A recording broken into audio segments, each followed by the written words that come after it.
Bonjour, bienvenue à l'Atelier Librairie, le livre voyageur animé par Fabienne Roch et moi-même, Bruno Lalonde. Nous sommes à Montréal le 25 mai 2022. Alors, vous avez été quelques-unes à écouter la petite vidéo que j'ai consacrée à ma mère, qui est toujours parmi nous au moment où j'enregistre cette vidéo. Nous sommes aux alentours de 18h30. Je sais pas, j'ai perdu un peu la notion du temps. Et elle est toujours parmi nous. Et vous avez été nombreux, donc, à m'offrir du soutien. Soyez-en ici remerciés. Et je me sens donc dans l'obligation de continuer à vous livrer à la fois l'état de santé, à vous donner des informations sur l'état de santé. Peut-être exagéré de parler comme ça, mais de l'état de vie dans lequel ma mère est encore pour l'instant. Et de comment les choses se déroulent. Elles se déroulent pas tout à fait correctement, je dirais. Dans le cas de l'aide médicale à mourir. Bon, sans doute, vous avez été peut-être choqué par ce titre assez effrayant. J'ai hésité longtemps avant de le créer. Et pour moi, cette réalité du rendez-vous pris à la fois pris la patiente, le patient, et à la fois aussi entériné par la bureaucratie médicale. Mais la bureaucratie médicale, ici, n'est pas vraiment au rendez-vous. Car la volonté expresse de ma mère de mourir de cette manière-là, pour l'instant, n'est pas tout à fait respectée, si je puis dire. Ce qui fait que elle est dans une attente agonique, parce que ma mère, présentement, est dans une sorte de coma. Et pour vous donner une petite idée, et je ne blâme pas le personnel soignant, toutes les personnes que j'ai eu à croiser dans les dernières journées ont toutes été extrêmement empathiques, mais ces personnes, elles sont prises dans des rouages administratifs. Alors, il y a quelqu'un qui a téléphoné cet après-midi, qui s'est présenté comme X, le gestionnaire de lit. Alors, c'est comme ça qu'il s'est lui-même présenté, disant que le soin de fin de vie sera donné à ma mère à midi, demain. Et que l'ambulance viendra la chercher à 8 heures s'il n'y a pas d'autre urgence. Alors, autrement dit, il n'y a pas urgence à ce que ma mère reçoive les fameux soins de fin de vie. Alors, je ne sais pas où il n'y a pas urgence, mais assurément, les probabilités que ma mère meure sans avoir voulu ce qu'elle a désiré, c'est-à-dire l'aide médicale à mourir, sont très élevées. Il est fort possible que ma mère ne traverse pas cette dernière nuit qui sera la sienne sur cette terre. Alors, d'ailleurs, après avoir enregistré cette vidéo et de l'avoir téléversée sur ma chaîne, Fabien et moi allons nous reposer et nous allons nous rendre chez ces dames qui s'occupent de ma mère déjà depuis quelques semaines, depuis plus de 3 semaines, j'ai perdu la notion du temps, et qui le font de manière tout à fait admirable. Ce qui nous a amené à réfléchir, Fabienne et moi, sur la sororité des femmes. Et qui sont ces femmes? Bon, je vais pas les nommer, je suis certaine qu'elles n'apprécieraient pas que je déballe comme ça leur rapport, leur générosité, c'est qu'elles font pour ma mère. Mais personnellement, j'ai mis un certain temps avant de comprendre ce qui se jouait. Et puis, on a eu, Fabienne et moi, une sorte de révélation, si je puis dire.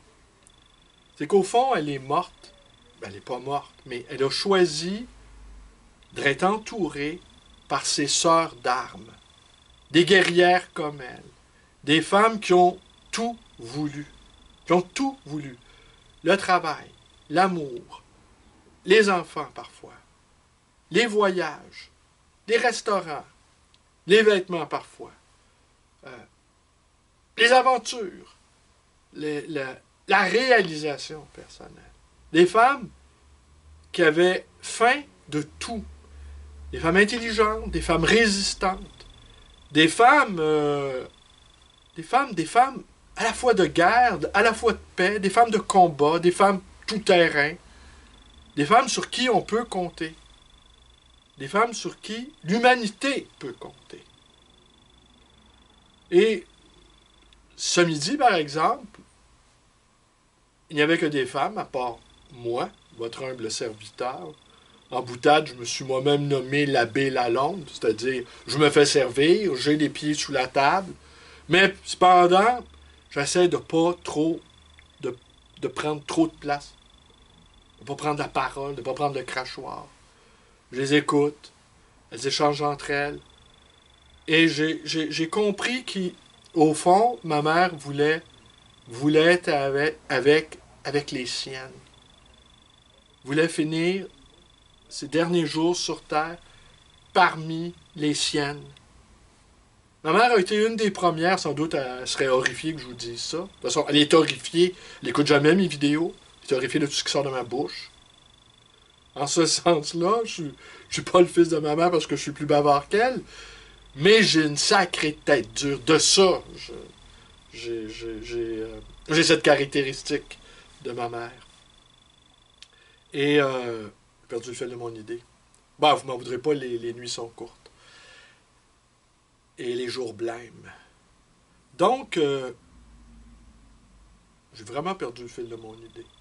Mais enfin, j'ai compris, ah oui, ma mère a été l'une des premières au Canada, c'est pas rien ça au Canada, à divorcer. Moi, j'ai toujours pensé que d'être l'enfant donc, par conséquent, s'il a été d'une des premières à divorcer au Canada, une des toutes premières, eh bien, j'ai été le rejeton des premiers divorcés, forcément. Et j'ai toujours été, dans ma petite enfance, j'étais fier de ça, vous voyez? On est loin des traumatismes de l'enfance, j'étais fier de ça. J'étais fier de dire, on me demandait, qu'est-ce qu'ils font tes parents? Où est ton père? Mes parents sont divorcés. Et pour moi, c'était comme une sorte de statut supérieur. Alors oui, aujourd'hui, je comprends, on connaît tout ça, on connaît la suite. De toute façon, nos plaintes sont infinies, les plaintes de tout un chacun sont infinies. Mais pour moi, être un rejeton de divorcer, c'est un privilège. Et aujourd'hui, évidemment, les mentalités ont à la fois évolué parce que, bon, on peut s'arrêter sur les conséquences des divorces, sur les enfants, mais parfois, il y a des enfants qui franchement, adultes en tout cas, du moins, sont soulagés lorsque leurs parents divorcent. Parce qu'enfin, ils vont commencer à vivre. Combien? Un mariage sur 2 se termine en divorce et sans doute la moitié, sinon davantage, des mariages qui tiennent pour des mauvaises raisons. Alors, et la vie, hein, elle est courte. Alors c'est ça qui m'a frappé aujourd'hui. J'ai compris au fond et je les vois se relayant les unes après les autres au chevet de ma mère, de lui prodiguer des soins, de lui donner de lui offrir des mots d'affection, de lui tenir la main. Cette main parcheminée, cette main translucide, cette main encore vibrante de vie, cette main encore chaude. Et je devrais peut-être pas vous dire ça aussi, parce que bon, elle est rentrée dans une sorte d'agonie. Faut pas craindre le mot. Mais il y a quelque chose d'apaisant là-dedans. Il y a quelque chose d'apaisant, sauf évidemment quand elle a des moments qu'on peut deviner de souffrance, ou elle a des spasmes, ou... mais quand elle est apaisée, on la sent apaisée, ses paupières clignotent un peu, on imagine peut-être qu'elle fait des rêves, peut-être qu'elle revoit sa vie, et elle semble apaisée. Il y a des moments où elle est très, très apaisée, et il y a quelque chose d'apaisant à respirer avec elle, au même rythme que sa respiration, comme si on prenait le large ensemble, comme si tout à coup quelque chose de vaste, de grand, d'ouvert, d'illimité s'ouvrait pour nous.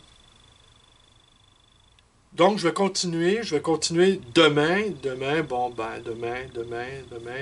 ne sera plus parmi nous. Dans, dans, dans une quinzaine, peut-être avant, elle ne sera plus parmi nous. Et je tenterai de ne jamais parler d'elle au passé. Je vais tenter de parler d'elle toujours au présent, parce que de toute façon, notre relation demain va prendre une tournure nouvelle. La relation maintenant va se transformer. Va se transformer au rythme, au gré de ma propre évolution. La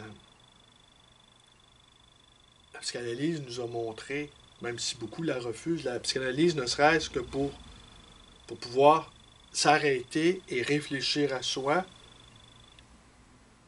ça a prouvé sa valeur. Bon, quant à vouloir guérir à tout prix, eh bien, il y a des choses dont on ne guérira jamais. Et c'est peut-être bon d'en prendre acte et de faire quelque chose avec cette blessure inguérissable, avec cette meurtrissure qui va peut-être toujours nous fragiliser, mais peut-être cette fragilité nous permettra d'être plus sensibles au malheur ou aux maux d'autrui.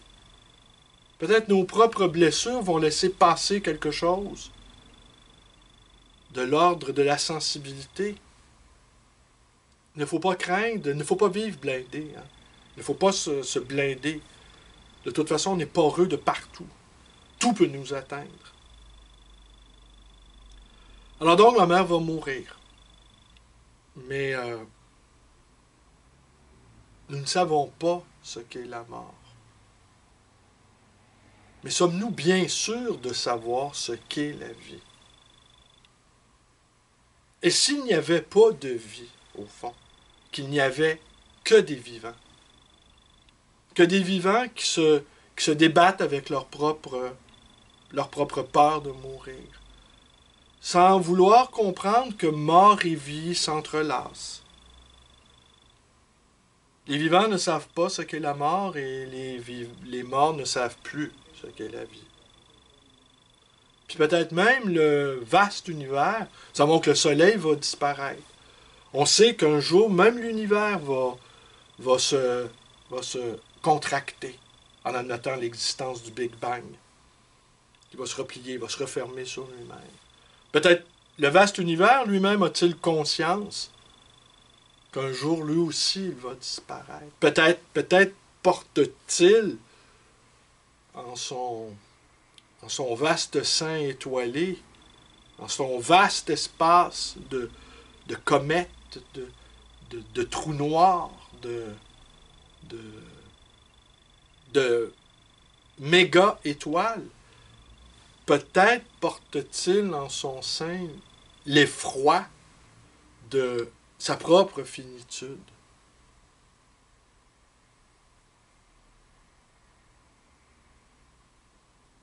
La mort de ma mère va totalement passer inaperçue. Ma mère va mourir entourée des siens et des siennes. Ça fera voir la manchette des journaux. ça ne sera pas un événement cataclysmique qui bouleverse l'ordre des choses, ni de l'histoire. J'ai passé la dernière nuit avec ma grand-mère que j'aimais infiniment. Ma grand-mère elle est décédée le 5 mai 2008. J'ai passé donc, j'ai accompagné, ma mère et moi avons accompagné ma grand-mère dans son dernier sommeil. Ce que je nous prépare à faire là, ce soir. Les sœurs d'armes et Fabienne, qui est aussi une sœur d'armes. Hein? La sororité entre toutes ces femmes, elle est parfaite. Là. Donc, ayant accompagné ma grand-mère il y a 14 ans, jour pour jour, presque, faisait très beau. Faisait très, très beau. Une magnifique journée de mai. Et pour m'en retourner chez moi, j'ai pris l'autobus. Et la vie continuait. Chacun se rendait à son travail ou visitait un ami. Ou la disparition de ma grand-mère ne laissait aucune trace. Et ma grand-mère, de toute façon, avait horreur de laisser des traces. Elle recevait des cartes de vœux, elle les lisait rapidement et elle les jetait. Elle refusait qu'on conserve des doubles, des lettres, qu'elle a beaucoup, beaucoup, beaucoup écrit avec ma mère. Ma mère a vécu pendant 12 ans à Londres. Et ils ont eu une très, très vaste correspondance. Et ma grand-mère, toutes les semaines, elle s'appliquait à lui écrire.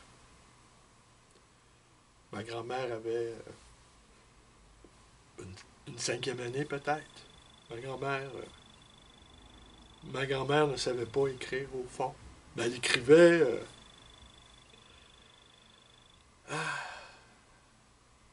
elle écrivait avec les vrais mots, au fond, les mots du quotidien, les mots... t'as pas grandiloquente comme je le suis, ma grand-mère. Elle se payait pas des mots. Elle. Et puis quand elle voulait me dire qu'elle m'aimait, parce qu'elle m'aimait, ma grand-mère, elle me l'a montré toute ma vie. Elle me disait je t'aime bien. Ouais. Mais je pouvais traduire ça autrement. Je vais continuer demain, donc, à vous donner des nouvelles. Je pense que c'est une manière un peu étrange, qu'elle n'aurait pas approuvée. Ça, je sais qu'elle n'approuverait pas.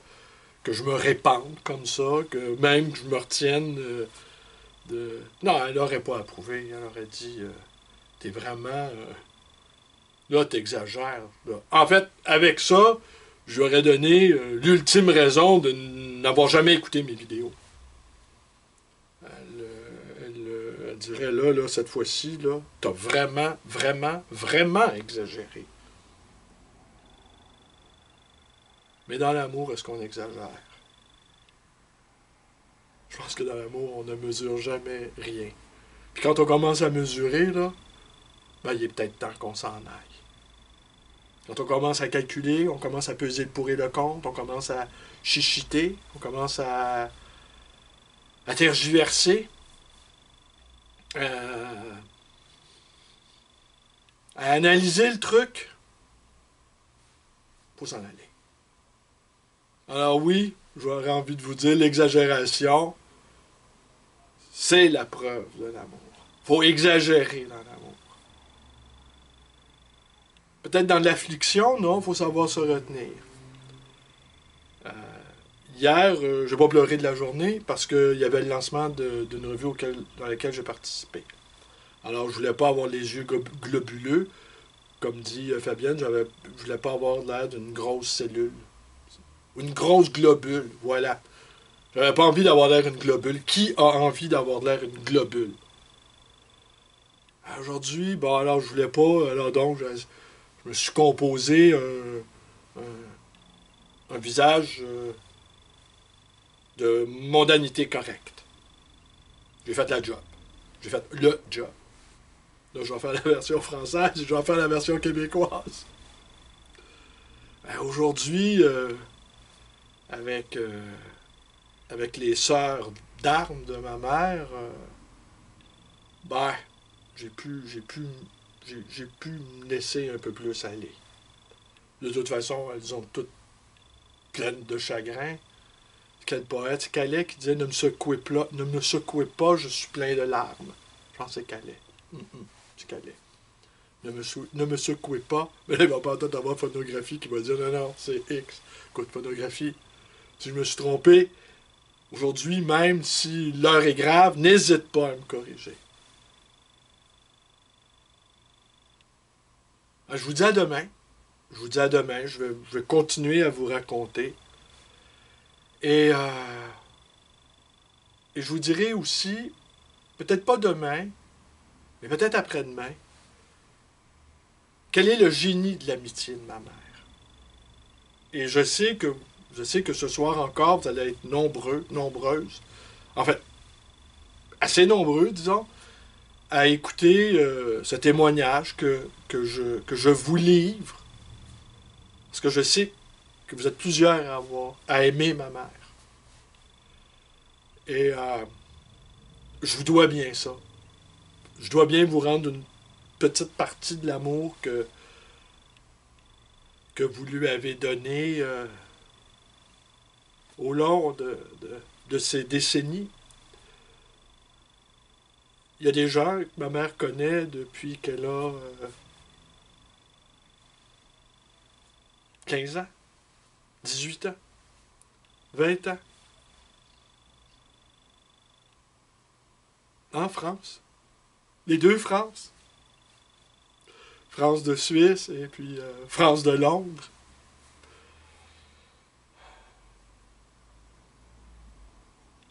Elle vous a beaucoup aimé, ma mère, en tout cas. Allez, allez. C'est tout pour aujourd'hui. À demain.